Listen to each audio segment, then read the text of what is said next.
Thank you for the cross, Lord. Thank you for the price you paid, bearing all my sin and shame. In love you came and gave amazing grace. Thank you for this love, Lord. Thank you for the nail-pierced. Wash me in your cleansing flow. Now all I know, your forgiveness and embrace. Worthy is the Lamb seated on the throne. Crown you now with many crowns. You reigns victorious,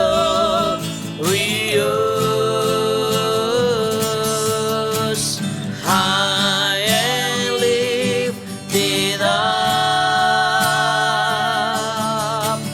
Jesus, Son of God, the darling of heaven, crucified. Worthy is the Lamb.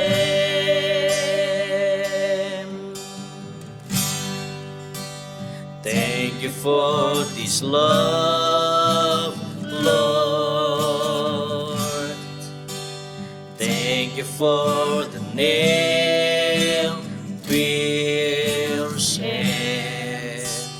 Wash me in your cleansing flow. Now all I know, your forgiveness and embrace. Worthy is the Lamb seated on the throne. Crown you now with many crowns. You reign victorious,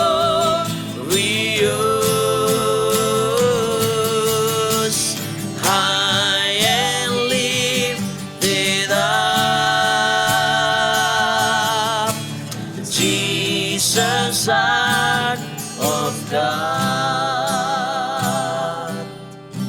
the darling of heaven, crucified. Worthy is the Lamb.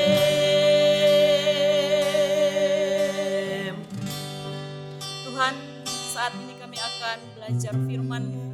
Berkati kami, kuduskan kami. Beri kami hikmat bersama untuk memahami dan kekuatan untuk melakukannya. Dalam nama Yesus, haleluya. Amin.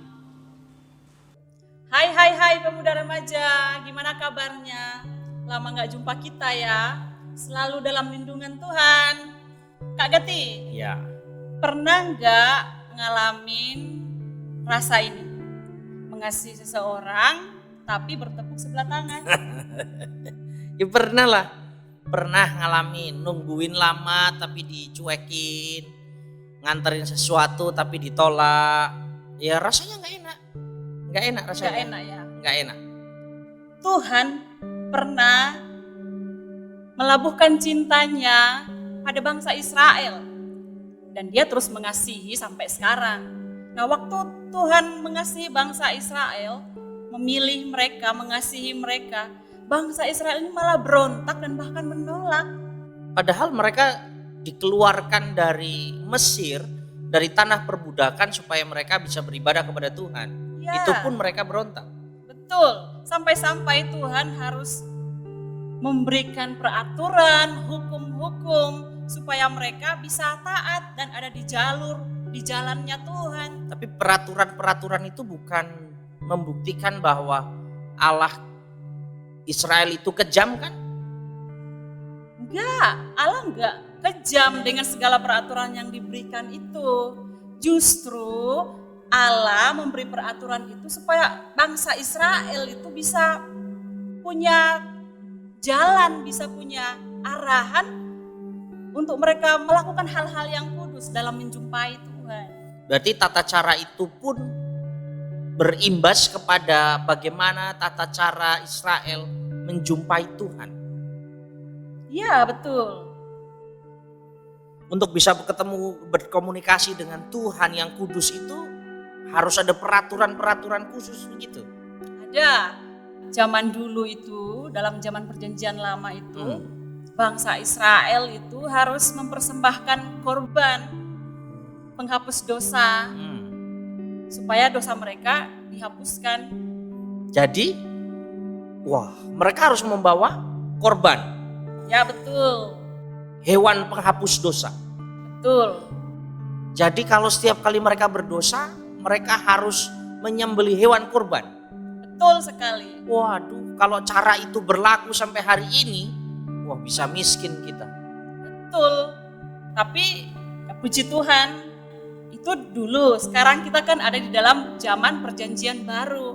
Zamannya penuh dengan kasih karunia Allah.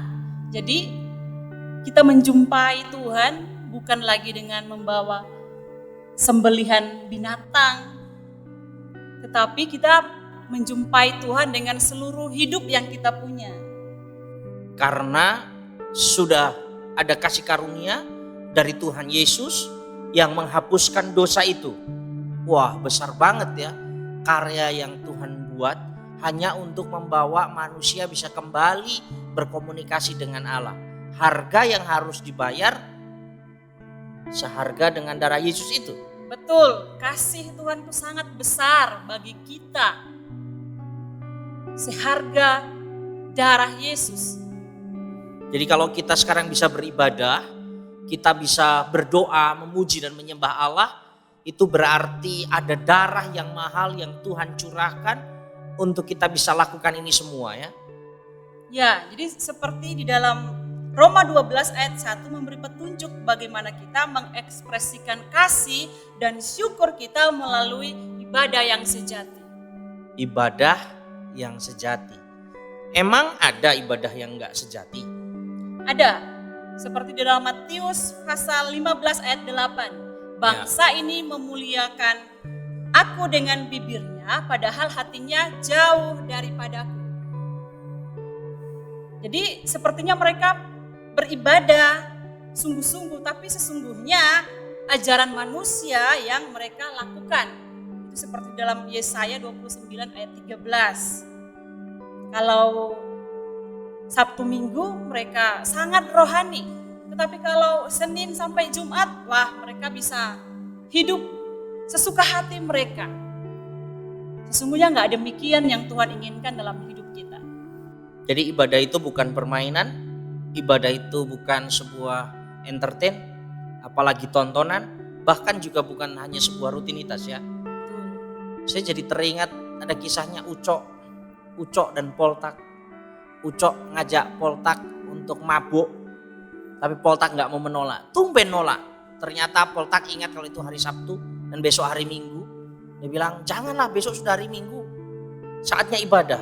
Jadi menurut mereka hidup benar itu hanya terukur dengan saat jam-jam ibadah saja. Salah itu ya. Salah. Hidup benar itu gak diukur atau gak hanya sekedar kita lakukan, kita kerjakan, kita ekspresikan di jam-jam ibadah. Tapi baik kita di gereja maupun di rumah, di kampus, di kerjaan kita, dimanapun kita berada, kita harus mengekspresikan hidup yang kudus, hidup yang benar di hadapan Tuhan. Jadi hati-hatilah anak-anak muda, jangan sampai ibadah yang munafik itu melekat di hidup kita. sehingga ibadah kita kehilangan kuasa. Tidak ada kuasa dalam ibadah. Jangan sampai nanti ketika kita beribadah merasa tidak terjadi perubahan apapun ya.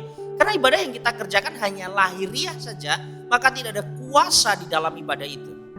Jadi kalau gitu apa yang Roma 12 ayat 1 katakan tentang ibadah yang sejati? Ya, dalam Roma 12 ayat 1 di sana dikatakan bahwa persembahkanlah tubuhmu sebagai sebagai persembahan yang hidup dan kudus dan berkenan. Ya, berkenan kepada Allah itu ibadahmu yang sejati. Jadi ibadah yang sejati itu yang pertama membawa keutuhan hidup kita kepada Allah. Jadi maksudnya kita harus memiliki sikap hati yang hormat pada Tuhan, juga kita harus rendah hati dalam kita menyembah Tuhan, mengakui bahwa Allah adalah sumber kita. Jadi di sini harus ada penyerahan total dari diri kita kepada Tuhan. Itu ibadah yang sejati. Jadi harus fokus, tidak main-main, penuh perhatian ketika kita berkata saya memberikan hidup saya sebagai ibadah yang sejati, gitu ya. Ya, betul. Jadi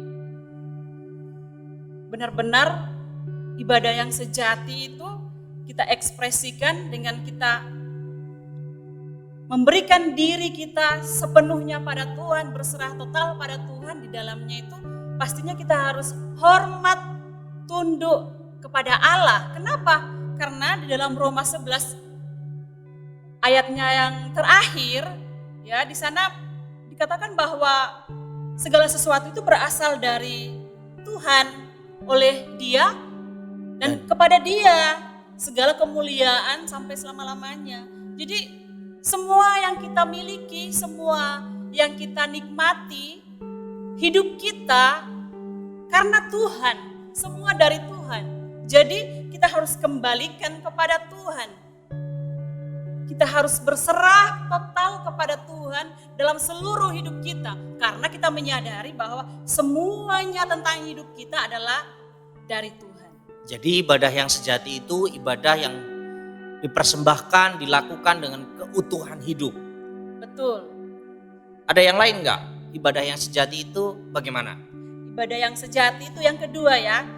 Mempersembahkan sesuatu kepada Tuhan di dalam kekudusan. Dalam kekudusan dan keintiman. Jadi seperti ini ya.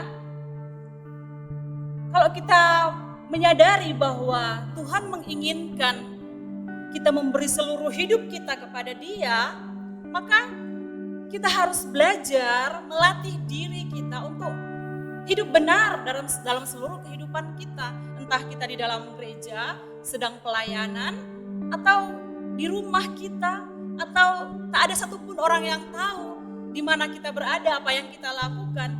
Kita harus tetap terus mengekspresikan kehidupan yang benar, kehidupan yang kudus.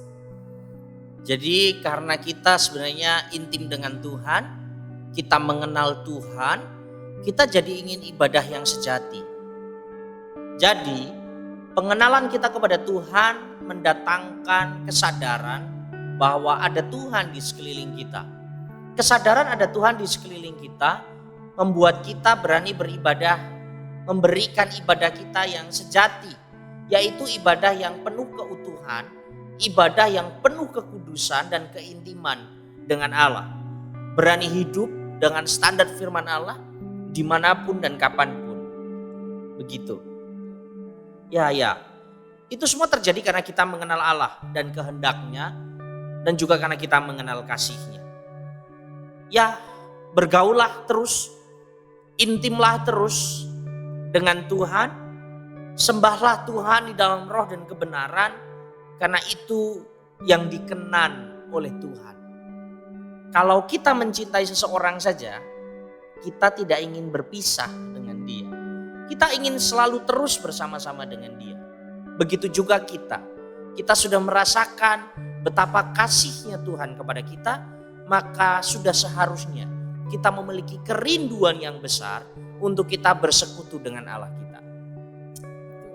Ya, jadi beribadahlah dengan penuh keseriusan, dengan kesungguhan yang dilakukan di dalam kekudusan karena pengenalan kita kepada Tuhan dan keintiman hubungan kita dengan Tuhan. Anak-anak muda, semangatlah dan giatlah beribadah setiap hari.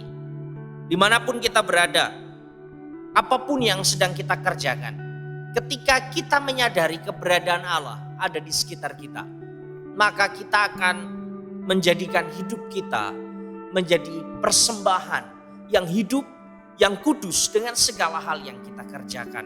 Dan di sana kita bisa dipakai menjadi alat untuk memuliakan Tuhan. Jadilah anak-anak muda yang berani hidup dalam kebenaran, berani mengekspresikan kasih, dan berani membagi antusias kita kepada orang lain untuk datang kepada Tuhan dengan keutuhan dan kekudusan serta keintiman di dalam kasih Tuhan. Pengalaman dikasih oleh Tuhan mendorong kita untuk berani hidup kudus dan berkenan di hadapan Tuhan, menjadi persembahan dan menjadi ibadah yang sejati. Tuhan Yesus memberkati kita. Amin. Mari kita berdoa bersama. Bapak yang baik, Bapak yang kami sembah, di dalam nama Yesus kami bersyukur buat waktu ini. Biar apa yang sudah kami dengar sedang mendorong kami untuk kami terus melekat kepada Allah di dalam keutuhan, di dalam kekudusan dan keintiman di dalam Tuhan. Ajar kami menyadari betapa Engkau sudah mengasihi kami dan betapa Engkau memperhatikan hidup kami sehingga kami boleh terus ada sampai hari ini.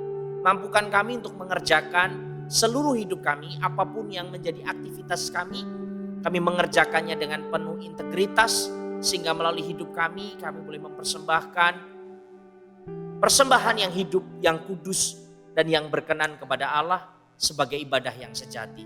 Ketika kami beribadah kepada Tuhan, mampukan kami supaya kami bisa beribadah dengan sungguh-sungguh di hadapan-Mu. Terpuji Engkau Tuhan, berkati kami semua di sepanjang hidup kami, di sepanjang hari ini. Dan biarkan berkat kemurahan Tuhan menjadi bagian hidup kami. Terpuji Engkau Tuhan, berkat di dalam nama Bapa, Putra, dan Roh Kudus. Biarkan menjadi bagian hidup kami mulai hari ini sampai selama-lamanya. Dalam nama Tuhan Yesus Kristus kami bersyukur dan berdoa. Haleluya. Amin. Tuhan Yesus memberkati.